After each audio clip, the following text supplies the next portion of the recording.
মানুষ যখন আল্লাহকে পেয়ে যায়, হ্যাঁ, মানুষ যখন আল্লাহকে পেয়ে যায় তখন সে দুনিয়ার আসল বাস্তবতা বুঝতে পারে, দুনিয়া কি জিনিস।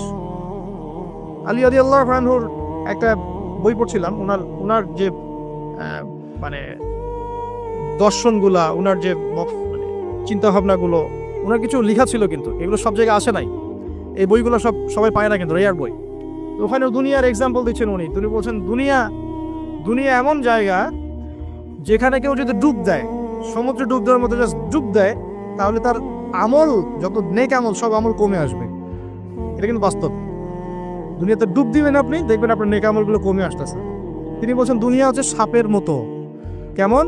সাপের মতো। ধরতে নাকি খুব সফট লাগে, ধরতে খুব স্পর্শ করতে সফট মনে হয়, কিন্তু এর বিষ যদি একবার ঢুকে দেয় শরীরে, আর রেহাই নাই।